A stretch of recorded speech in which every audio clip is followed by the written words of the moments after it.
औज़ुबिल्लाहिमिनश्शैतानिर्रजीम बिस्मिल्लाहिर्रहमानिर्रहीम। अस्सलाम वालेकुम बच्चों, कैसे हैं आप लोग? मैं उम्मीद करती हूँ कि आप सब लोग ठीक होंगे।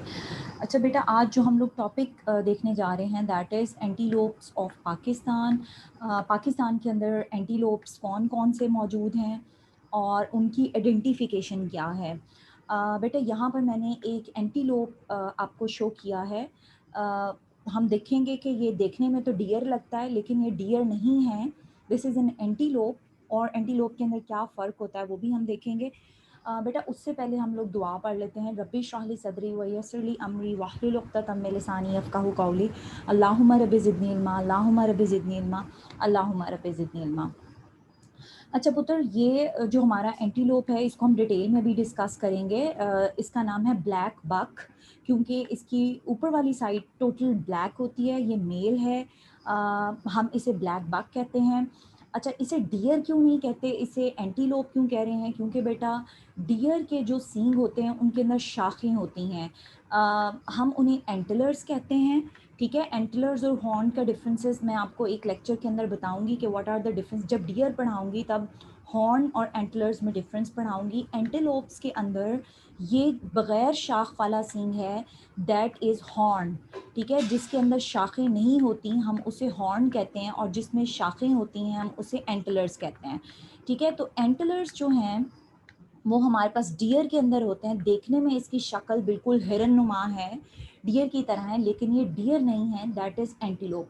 पाकिस्तान के अंदर बेटा 3 एंटीलोप्स मौजूद हैं, लेकिन अगर हम क्लासिफिकेशन की तरफ आएँ तो हम देखते हैं कि क्लास मैमल की, हम बेटा जितने भी ऑर्गेनिज्म ज़्यादातर स्टडी कर रहे हैं वो मैमल्स की हैं हमारे पास। ठीक है, क्लास मैमेलिया के अंदर ऑर्डर आता है हमारे पास आर्टियोडिक्टाइला। इसको हम प्रोनाउंस कैसे करेंगे? आर्टियोडिक्टाइला, आर्टियोडिक्टाइला। आर्टियोडिक्टाइला बेटा वो ग्रुप है जिसके अंदर हमारे पास अंग्यूलेट्स मौजूद होते हैं। ठीक है, खुर वाले जानवर होते हैं अंग्यूलेट्स। ठीक है, जिनके पाँव में आपको पता है कि हमारे बकरी का पाँव या घोड़े का पाँव आप देखते हैं वो खुरदार होता है। ठीक है, इसको हमने आगे फर्दर डिवाइड किया हुआ ढेर सारी क्लासेस में, लेकिन जो इम्पॉर्टेंट फैमिली हमारे एंटीलोप्स के हवाले से है दैट इज़ बोविडी। ठीक है, ये बेटा सारी फैमिलीज इंपॉर्टेंट हैं। बोविडी इज़ वेरी इंपॉर्टेंट क्योंकि हम लोग अपनी आगे बीइंग जोलॉजिस्ट हम लोग बफलोज को, शीप को, कैटल्स को और गोट्स को हम लोग बहुत ज़्यादा स्टडी करेंगे, और इनके पैरासाइट्स को आप लोग आगे जाकर मुख्तलिफ सेमेस्टर्स के अंदर स्टडी करेंगे। तो वहाँ पर बार बार वो बोलेंगे फैमिली बोविडी, वर्ड वो यूज़ करेंगे आर्टियोडिक्टाइला। तो आपको पता होना चाहिए कि व्हाट इज़ आर्टियोडिक्टाइला। ऐसे अंग्यूलेट्स, ठीक है, दे आर अंग्यूलेट्स हमारे पास। और आर्टियोडिक्टाइला और किसे कहते हैं वो भी अभी मैं आपको डिफाइन करती हूँ। ठीक है, आर्टियोडिक्टाइला इज़ एन ऑर्डर।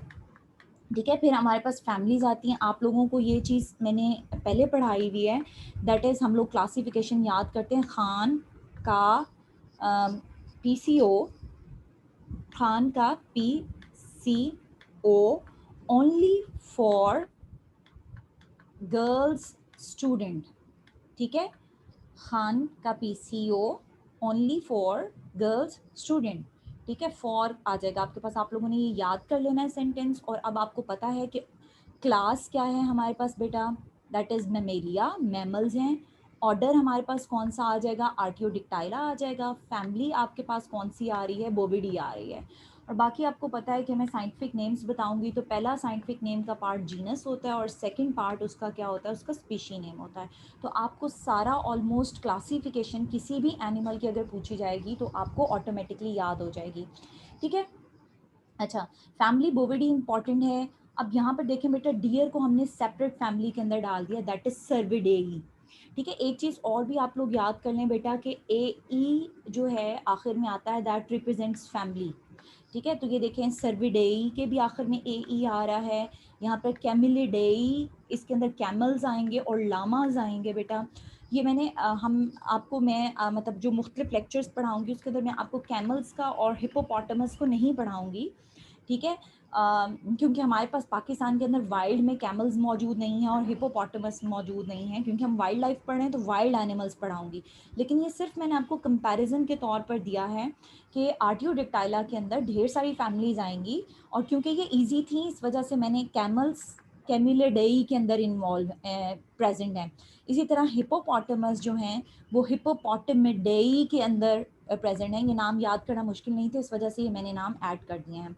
तो अभी कहने को हमारे पास डियर्स एंड एंटीलोप्स देखने में सेम हैं, लेकिन इनके अंदर डिफरेंस है। हमने इन्हें डिफरेंट फैमिलीज के अंदर भी रखा हुआ है और इनके अंदर बाकी और भी डिफरेंस आएंगे। तो अब हम फैमिली बोविडे स्टार्ट करेंगे, उससे पहले हम आर्टियोडिक्टाइला के अंदर डिफरेंस भी देखते हैं पुत्र। ठीक है, अच्छा अब यहाँ पर हमारे पास बेटा आर्टियोडिक्टाइला क्या होता है। ठीक है, आर्टियोडिक्टाइला बेटा हमारे पास दिस इज आर्टियोडिक्टाइला। ठीक है, आर्टियोडिक्टाइला हमारे पास इवन टोड जो अंग्यूलेट्स होते हैं। ओवरऑल हमारे पास अंग्यूलेट्स खुरदार जानवरों को कहते हैं बेटा, दिस इज खुर। ठीक है,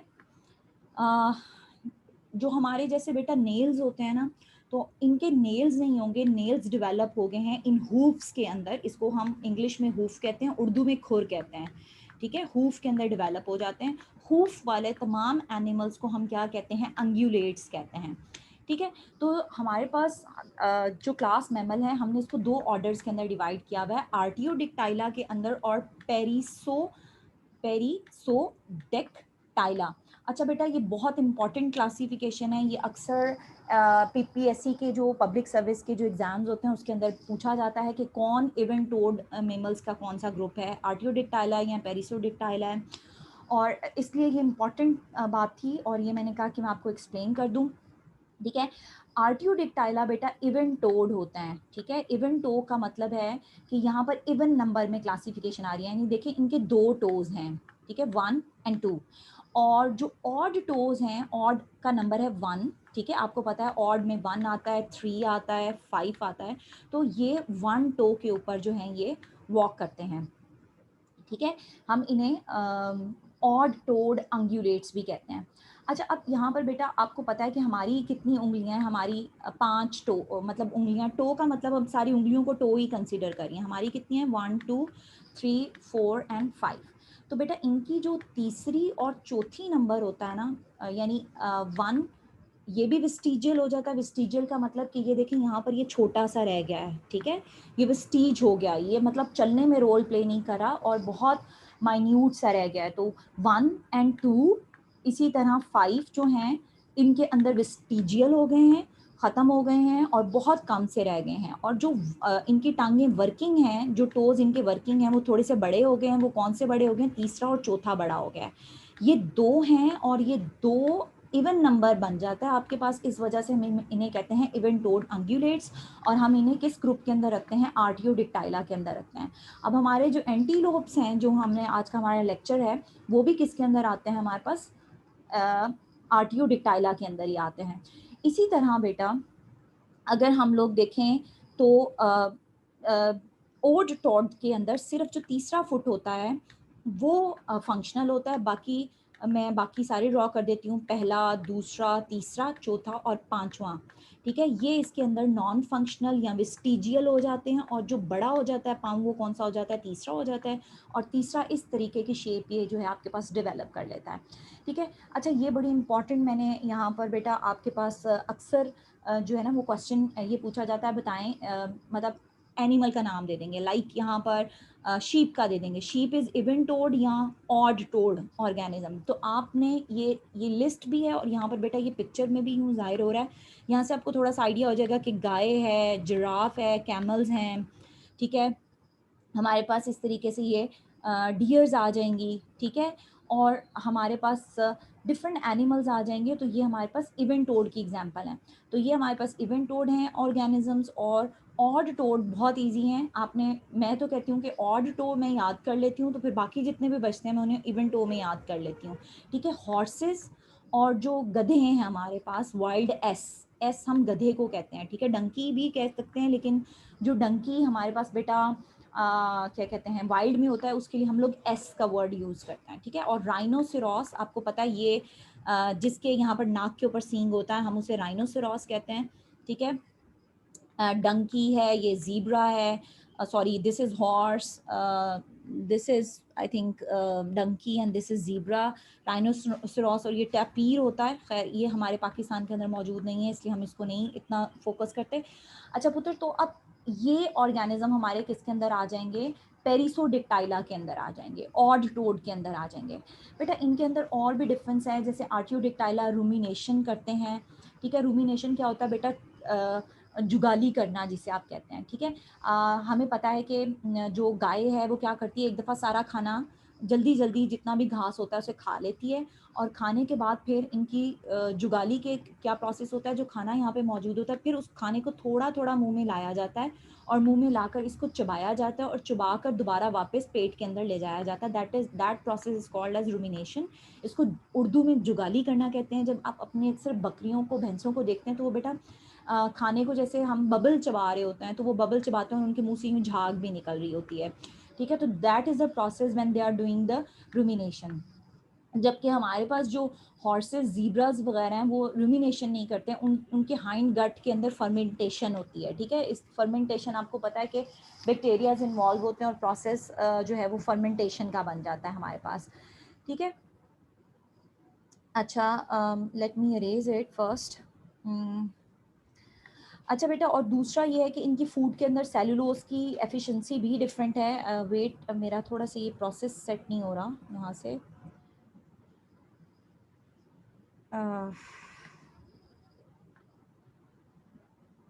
अच्छा बेटा, अब एंटीलोप की डेफिनेशन में और बहुत सारी चीज़ें आती हैं, लेकिन फ़िलहाल मैंने बहुत इसको सम अप कर दिया है। It's like they are distinct kind of hoofed animal. Hoofed animals तो बहुत ज़्यादा है, लेकिन ये थोड़े से डिस्टिंक्ट काइंड के हैं। ठीक है, अनब्रांच हॉर्न हैं इनके, ये बहुत इंपॉर्टेंट पॉइंट है। और वो हॉर्न्स कभी भी शेड नहीं करते। शेड का मतलब गिराना होता है बेटा। ठीक है, कुछ ऑर्गेनिजम्स हमारे पास, डियर्स खास तौर पर ऐसे करते हैं कि वो अपने एंटलर्स को ब्रीडिंग सीजन के बाद, रिप्रोडक्शन के सीजन के बाद उन्हें शेड कर देते हैं, गिरा देते हैं, और फिर उनका नया हॉर्न आना शुरू हो जाता है। ठीक है, इसी तरह they have no incisors and canines in the upper jaw. इनके अपर जॉ के अंदर बेटा आपको पता है जो हमारे शुरू के दोनों सामने वाले जो दांत होते हैं, दे आर इंसाइजर्स। ठीक है, और उसके बाद थोड़ा सा लंबा दांत होता है जो कि जिसको ड्रैकुला का दांत भी हम लोग बोलते हैं। These are incisors. और फिर ये जो लंबा नोक वाला दांत है, दैट इज किनाइन। तो ये इनके मुंह के अंदर मौजूद नहीं होते हैं। जैसे बेटा अभी हमारे इस ग्रुप के अंदर जो फैमिली बोविडी है उसके अंदर कैटल्स भी हैं, शीप भी हैं, तो उनके अंदर ये इंसाइजर्स मौजूद होते हैं। तो इस तरीके से हमने फिर इस ग्रुप को थोड़ा सा सेपरेट कर लिया फ्रॉम द अदर ऑर्गेनिजम्स। ठीक है, कि इनके अंदर जो है वो क्या मौजूद नहीं है, they don't have the incisors. Okay, अब हम पाकिस्तान के अंदर बेटा एंटीलोप्स देख लेते हैं। तो पाकिस्तान के अंदर सिर्फ 3 काइंड ऑफ एंटीलोप्स मौजूद हैं। ठीक है, एंटीलोप्स ऑफ पाकिस्तान, ये मैंने बेटा इनका कॉमन नेम लिखा है जो कि पाकिस्तान के अंदर ज़्यादा मौजूद है। दैट इज़, पहला हम लोग एंटीलोप देखेंगे, दैट इज़ नील गाय। ठीक है, हम पाकिस्तानी जो हैं, उर्दू स्पीकिंग, हम लोग नील अपने कपड़ों को लगाते हैं, तो नीला रंग होता है। तो ये नीला रंग वाला इसका टच आएगा। मैं बताऊंगी कि नीला तो नहीं है खैर, लेकिन हम इसको नील गाय क्यों कहते हैं। ठीक है, देन इज ब्लैक बक है, एंड देन इज चिंकारा। ठीक है, तो अब हमारे पास ये 3 एंटीलोप्स पाकिस्तान में मौजूद। बेटा अभी तो आप लोग कुछ जो साइंटिफिक नेम, ये मैंने इनके साइंटिफिक नेम लिखे हैं, इटैलिक में लिखे हुए हैं, इसका मतलब है कि they are the scientific names. ठीक है, तो आप लोग याद कर लें इजी वाले, जैसे दिस वन इज डिफिकल्ट, बॉसीलेफस ट्रेगोकैमिलस। ठीक है, बॉसीलेफस ट्रेगोकैमिलस, ये थोड़ा सा डिफिकल्ट, आप इसको याद ना करें, लेकिन आगे बेटा आगे जाकर मतलब फिजिकल क्लासेस होती तो मैंने खुद आपको याद करा देना था। बट दिस वन इजी, इसको आप लोग याद कर लें, एंटीलोप सर्विकार्पा। ठीक है, दिस इज इजी, एंटीलोप सर्विकार्पा। और ये गजेला, गजेला है, इसको गजाला, गजाला से लोग नाम याद कर लेते हैं, गजाला उर्दू का नेम है, लेकिन गजेल इज अ जो आप कह लें कि हिरन को कहते हैं फारसी लैंग्वेज में और पर्शियन में, आई डोंट नो, बट इसी तरीके से है, गज़ल से गजेला, गजेला टाइप ये वर्ड निकला है। ठीक है, तो ये इजी है मेरे ख्याल से साइंटिफिक नेम, ये आप याद कर लें। ठीक है, तो अच्छा बेटा अभी हमारे पास नील गाय आता है। नील गाय थोड़ा सा एक ऐसा एनिमल है कि जो कि हम इसको भी अगेन इंटरमीडिएट में कहेंगे। इसकी बेटा नील गाय की बॉडी जो है वो हॉर्स की तरह होती है और फेस इसका जो है वो काऊ की तरह आपको लगता है, ठीक है। थोड़ा सा अगर हम इसकी बॉडी और इवन ओवरऑल देखें तो मुझे तो इसका फेस भी हॉर्स की तरह ही लगता है, ठीक है। तो यहाँ पर इसकी body and not, it's not like a horse total, आप देखें तो इसकी पूरी बॉडी, यहाँ से देखें बॉडी डिफरेंट लग रही है और पीछे वाली बॉडी थोड़ी सी आपको डिफरेंट लग रही है, ठीक है। ये बॉडी डिफरेंट है और ये बॉडी डिफरेंट है, आपको ये पैटर्न याद हो जाएगा, ये ना तो हॉर्स की बॉडी है ना काउ की बॉडी है। So they usually say that the face is like cow and the body is like horse, ठीक है। अच्छा, और यहाँ पर इसकी ये पहचान भी है कि इसका हाई विदर होता है और लो रम्प होता है। बेटा दिस वन इज विदर, ठीक है, डब्ल्यू लिख रही हूँ, और दिस वन इज रम्प, ठीक है। तो रम्प इस बेचारे का थोड़ा सा लो होगा और विदर इसका क्या है, हाई है, ठीक है। इनके अच्छा, नील गाय पुत्र जो इसकी कलर यहाँ पर अभी आपको तो ग्रे लग रहा है ना, लेकिन इसको अगर ओरिजिनल में देखेंगे ना तो इसके अंदर ब्लू की थोड़ी सी टेंज आती है। टेंज मतलब कि पूरा नीला नहीं है, लेकिन आपको जैसे थोड़े सा शेड पड़ता है ना, उस तरीके से ये आपको थोड़ा शेड पड़ने वाली फीलिंग आएगी, ठीक है, ब्लू, इस वजह से हम इसे नील गाय कहते हैं। अच्छा, देन इसके स्टाउट हॉर्न्स होते हैं, यानी देखें हॉर्न्स बहुत बड़े नहीं हैं, छोटू से हॉर्न्स हैं और वो ट्राइएंगुलर हैं एट द बेस, ठीक है। ऐसे जैसे ये नीचे से वो ज़्यादा बड़े नहीं होंगे, नीचे से ये ट्राइएंगुलर वाली फीलिंग आएगी, ट्राइएंगुलर एट द बेस होंगे, और जैसे जैसे ऊपर जाते जाएंगे तो ये टिप पे गोल होते जाएंगे, ठीक है। ये इफ थोड़ा सा आप लोग जूम करके इस पिक्चर को देखिएगा और आप लोग अपने इंटरनेट पे भी गूगल कीजिएगा, ऊपर से बेटा गोल होंगे और नीचे से ट्राइएंगुलर वाली फीलिंग होगी, ठीक है। अच्छा, इसका short coat is yellow brown. बेटा शॉर्ट कोट क्या होता है और लॉन्ग कोट क्या होता है? बेटा मैमल्स के अंदर ना दो तरह के हेयर्स होते हैं, एक हम लॉन्ग कोट कहते हैं और एक शॉर्ट कोट कहते हैं, ठीक है। लॉन्ग कोट का मतलब है कि बड़े बाल होते हैं थोड़े से, इन बड़े बालों के दरमियान में छोटे बाल होते हैं, इन्हें हम शॉर्ट कोट कहते हैं, ठीक है। तो शॉर्ट कोट इसका थोड़ा सा येलो ब्राउन की टोन में होता है फीमेल्स के अंदर। अच्छा बेटा, बड़ा एक जो चीज़ इंपॉर्टेंट है वो ये है कि नील जितने भी एंटीलोप्स मैं आपको पढ़ा रही हूँ, इनके अंदर सेक्सुअल डायमॉर्फिज्म है। सेक्सुअल डायमॉर्फिज्म क्या होता है? सेक्स की बेस पे डाई का मतलब दो और मॉर्फ का मतलब शेप्स, दो शेप्स होंगी, ठीक है। मेल डिफरेंट देखने में होगा और फीमेल डिफरेंट होगी। सेक्स की बेस पर डाई का मतलब हो गया दो, मॉर्फ का मतलब फॉर्म्स या शेप आ जाएगा। मेल डिफरेंट होंगे और फीमेल डिफरेंट होगा। तीनों एंटीलोप्स हमारे पास इसी तरीके से आएंगे। तीनों की मेल, ये जितनी भी पिक्चर्स मैं आपको एक्सप्लेन कर रही हूँ बेटा, ये मेल की एक्सप्लेन कर रही हूँ क्योंकि मेल बड़े डिफरेंट आपको नजर आएंगे, फीमेल थोड़ी सी इन ऑर्गेनिजम्स की हमें मिलती जुलती नजर आती है, ठीक है। अब यहाँ पर फीमेल का जो अंडर कोट है या जो शॉर्ट कोट है वो येलो ब्राउन की टोन में चला जाता है and gradually turns blue grey in male as they mature, ठीक है। मेल के अंदर भी पहले ये येलो ब्राउन ही होता है, लेकिन जैसे जैसे वो मेच्योर होता जाता है तो वो उसका ब्लू और ग्रे की टोन के अंदर जो है कन्वर्ट हो जाता है। इस वजह से ये जो हमारी पिक्चर है दैट इज ऑफ मेल, तो इसकी फीमेल जो है वो येलो ब्राउन वाले कलर की होगी, ठीक है। अच्छा, हेयर, यहाँ पर देखें बेटा, यहाँ पर आपको हॉर्न्स बड़े अच्छे तरीके से नजर आ रहे हैं, ये यहाँ नीचे से ट्राइएंगुलर हैं और ऊपर जाते हुए सर्कुलर होते जाते हैं। अच्छा, इनकी एक और भी बड़ी इंपॉर्टेंट करेक्टर है, ये इनका पहचान है वाइट बिब, ठीक है। हमें हमारे बच्चों को भी हम यहाँ पर गले के ऊपर जो वो कपड़ा बांधते हैं और यूं गोल सा होता है, दैट इज उसको हम बिब कहते हैं ना। तो यहाँ पर इनके गले के नीचे ये वाइट कलर का यूं पैच होता है, इसको हम वाइट बिब कहते हैं, और यहाँ पर मेल के ब्रिसल्स और छोटी सी दाढ़ी की तरह का यहाँ पर नेक के ऊपर टफ्ट ऑफ हेयर होता है, ठीक है। अच्छा, इनके फेस के ऊपर भी यहाँ पर ऐसे लगता है, यहाँ पर चीक्स के ऊपर, यहाँ पर इसमें ज़्यादा अच्छा नज़र नहीं आ रहा, लेकिन यहाँ पर इफ़ यू आप गौर से देखें तो चीक्स के भी दोनों साइड पर छोटा सा पैच होता है, patch of white on the face, ठीक है। और चिन के नीचे, दिस इज चिन, चिन के नीचे there is a broad white bib होगा, ठीक है, जो कि थ्रॉट गले के ऊपर इनके मौजूद है। दिस वन इज, ये पूरी की पूरी इसकी थ्रॉट है। मेल में जो है बिब के नीचे टफ्ट ऑफ हेयर भी हैंग कर रहा होता है, गुच्छा बालों का, जिसको बियर्ड भी बोलते हैं, और वो 13 सेंटीमीटर, यानी बहुत लंबा नहीं, आपका एक रेगुलर जो फुट्टा होता है, स्केल होता है, उसके बराबर का इसके अंदर साइज हो सकता है। ठीक है। अच्छा, अब मेल जो है वो क्या करते हैं कि बेटा इनके अंदर टेरिटोरियल बिहेवियर मौजूद होता है। मेल अपनी टेरिटरीज इस्टेब्लिश करते हैं, यानी टेरिटरीज इसलिए बनाते हैं कि दिस इज़ माय टेरिटरी, इसके अंदर मैं और मेरी फीमेल्स रहेंगे और इसके अंदर दूसरा कोई भी मेल एंटर नहीं हो सकता। ठीक है, दे अंडरगो टेरिटोरियल फाइटिंग में भी ये जाते हैं। ठीक है, ब्रीडिंग जब इनका सीजन होता है तब ये इकट्ठे होते हैं, ये गैदर होते हैं और ये स्मॉल हर्ड के अंदर रहते हैं। बेटा ग्रुप को जो हमारे ज़्यादातर शीप्स वगैरह टाइप का जो ग्रुप होता है उसे हम हर्ड कहते हैं। हर्ड ऑफ फीमेल्स, तकरीबन 10 तक फीमेल्स होती हैं, जो कि इनकी यानी टोटल हर्ड साइज इनका मिला के 10-12 तक होता है और उसके अंदर 10 तक फीमेल्स इनकी मौजूद होती हैं। ठीक है। अच्छा, अब बेटा हम थोड़ा सा इसकी देख लेते हैं लोकेशन क्या है।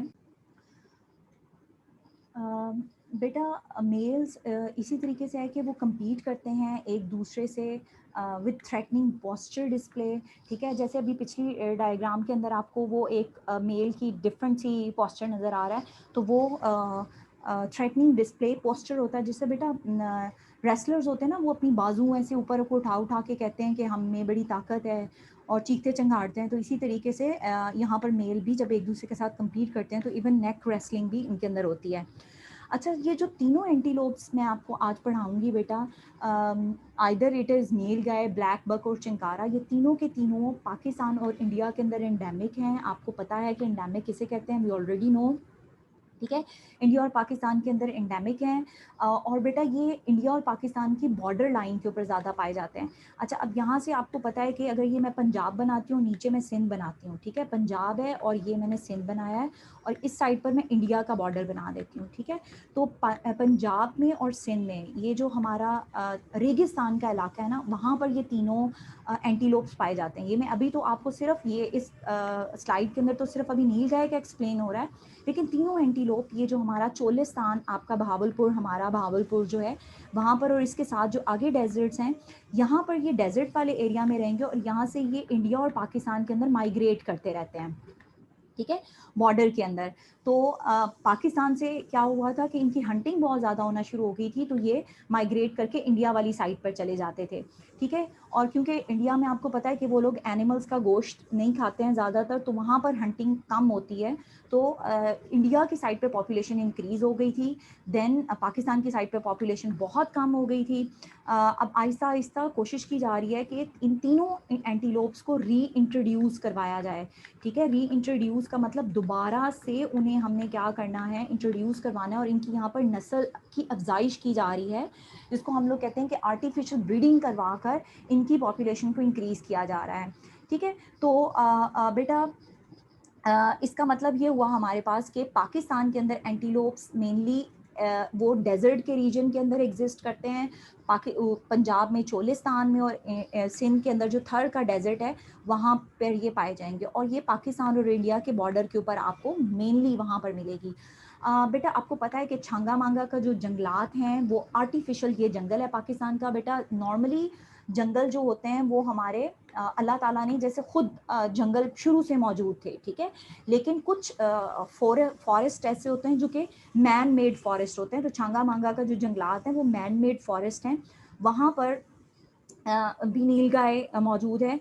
और अनकन्फर्म्ड रिपोर्ट्स हमारे पास आज़ाद कश्मीर से हैं, यानी अनकन्फर्म का मतलब है कि किसी साइंसदान ने या किसी जोलॉजिस्ट ने कंफर्म नहीं किया, लेकिन कुछ लोग कहते हैं कि वहाँ पर भी हमारे पास मौजूद हैं, लेकिन इट्स वेरी, मुझे लगता है कि अनयूजुअल है कि आज़ाद कश्मीर में हमारे पास ये मौजूद होगा। अच्छा, अब दूसरा हम लोग अपना एंटीलोप स्टार्ट करते हैं बेटा, ब्लैक बक, इसको काला हिरन कहते हैं। इट्स मेल, ठीक है, जो फीमेल है वो अभी आपको मैं आगे पिक्चर में दिखाऊंगी, बड़ी सिंपल सी है और उसके अंदर इतना सब कुछ भी नहीं है। ठीक है, तो काला हिरन जो है ये भी बेटा सेम उसी तरीके से हमारे पास इसकी ब्लैक प्लेज है। ठीक है, प्लेज मैंने आपको बताया कि मैमल्स के अंदर जो बालों का कवर होता है उसे हम प्लेज कहते हैं। ठीक है, मेल्स जो हैं वो अटेन करते हैं maturity at 3 years of age, जब वो 3 साल के हो जाते हैं तो वो मेच्योर हो जाते हैं। अच्छा, इनका सारा लोअर पार्ट जो है वो वाइट होता है, ऊपर से ये सारे काला होता है और इस तरीके से बेटा देखें, बाहर से टांग जो है वो काली है लेकिन अंदर वाली साइड से वाइट है। सो लोअर पार्ट जितना भी बॉडी का है वो सारे का सारा इनका देखें, लोअर पार्ट ये जितना भी है दिस इज़ वाइट, लेकिन जो आउटर पार्ट है या जो बाहर डॉर्सल साइड्स है वो इसकी ब्लैक है। अच्छा, फिर इसका मेकअप, अब मैं इसको मेकअप से याद रखती हूँ, ठीक है। इसने आंखों के गिर्द भी ये वाइट कलर का पूरा मैं कहती हूँ कि आई शेडोज लगाए हुए हैं, ठीक है, और ये लिपस्टिक भी इसने वाइट कलर की लगाई हुई है, ठीक है। तो जो इसका म्यूजल मेल्स हैव स्पाइरल, अच्छा ये पहले मैं स्पाइरल रिंग आपको बताना है, ठीक है। ये मैं भी देख के आपको बताती हूँ बेटा, मैंने कहाँ लिखा है इसको। नेक्स्ट मुझे लगता है नेक्स्ट स्लाइड में मैंने आपको बताया होगा कि आंखों के गिर्द और ये मुंह के गिर्द वाइट कलर का पैच, लेकिन ये पॉइंट हमारा ये है कि दे हैव स्पाइरल्ड हॉर्न्स, ठीक है।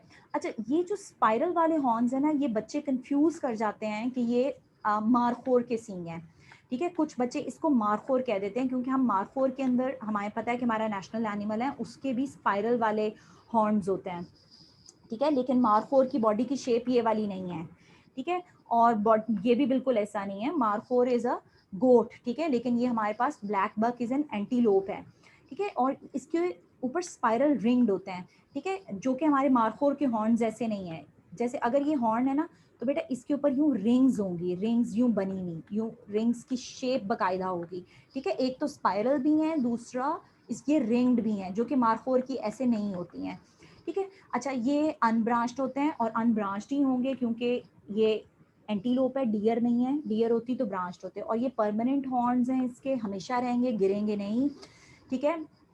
Rings are closer near the skull, जैसे स्कल के गिर्द आते हैं ना, तो बेटा रिंग्स बड़ी क्लोजर होती हैं, लेकिन जैसे जैसे आप टिप की तरफ जाते हैं तो रिंग्स थोड़ी दूर होना शुरू हो जाती हैं, ठीक है। The turns of the spiral very from less than 3 to 5।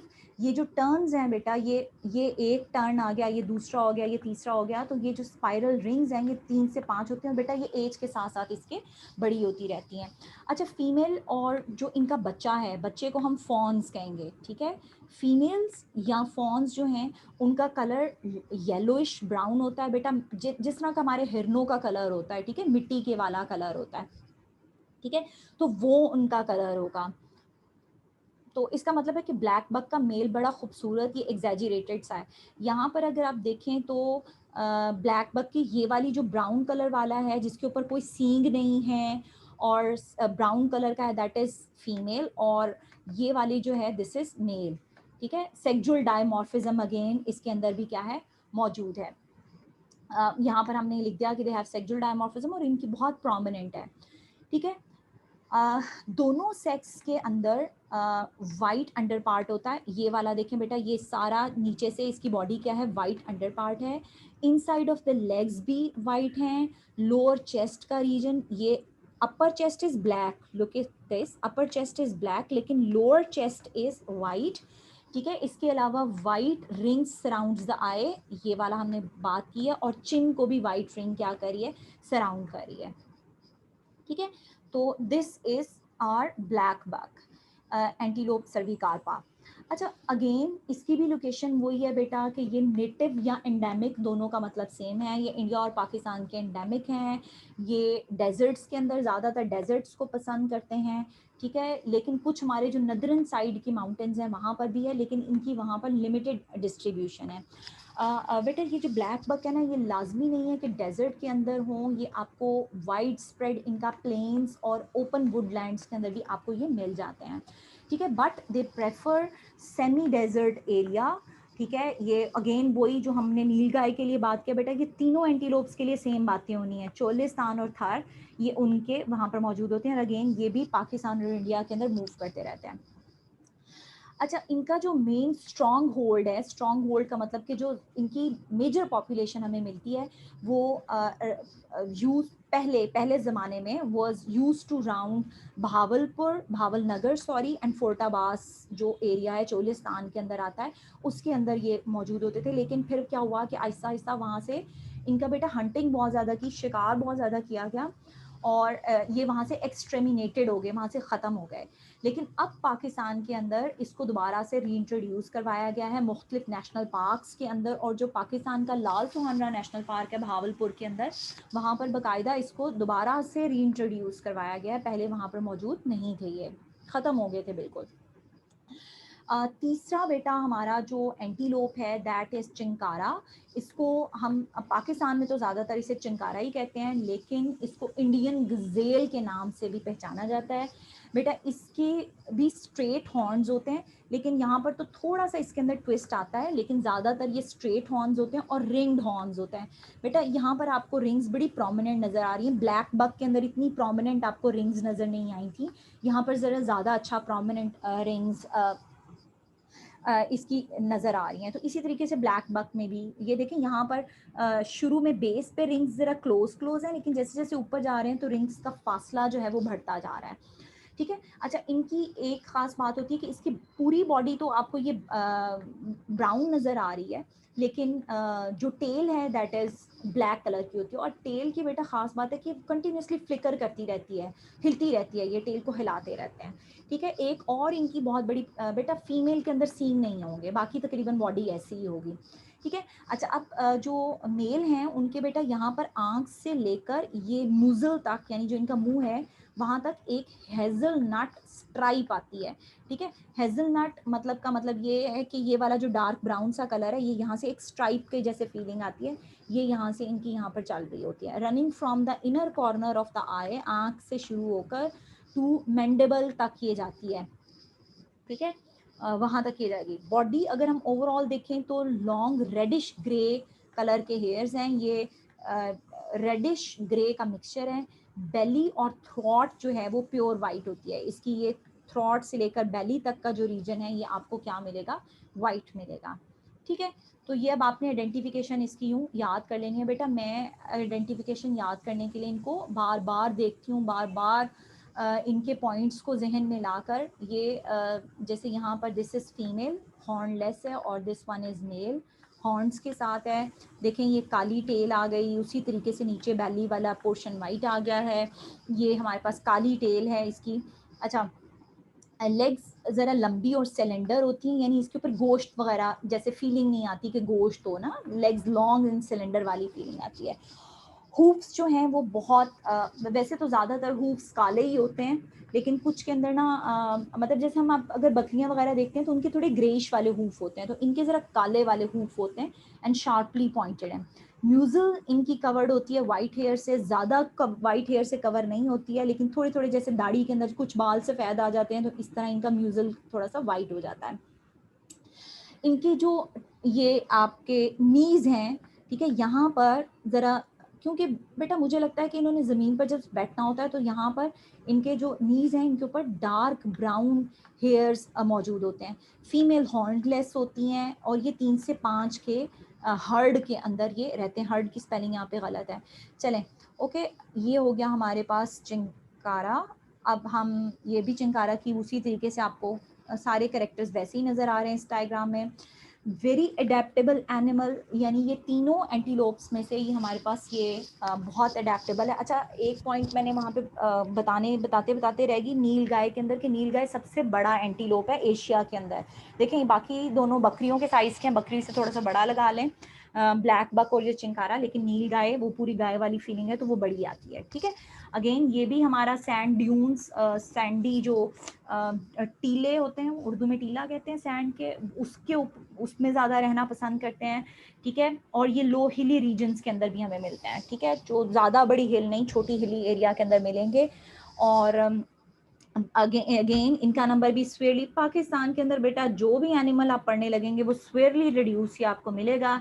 However ये इसको डेंजर है कि ये एक्सटेंशन का है, अभी हुआ नहीं है, लेकिन इसको डेंजर है कि ये एक्सटेंड हो जाए, क्योंकि ये वाइड स्प्रेड था पूरे रॉकी माउंटेन एरियाज के अंदर, तो लोगों ने इसकी हंटिंग बहुत ज़्यादा की है। ठीक है। द लास्ट स्लाइड इज़, अच्छा ये रह गया अभी लास्ट नहीं है ये। चिंकारा अगेन वही हमें यहाँ पर सिर्फ मैंने थाई डेजर्ट लिखा है, लेकिन आप लोग इसको ऐड कर लें विद चोलिस्तान में भी ये आपको मिलेगा। अगेन अगर हम डिफरेंट इसका रीजन देखें तो ये सिब्बी, लसबेला, तुर्बत, मकरान, ये बलूचिस्तान के एरियाज़ हैं, वहाँ पर भी आपको मिलेगा।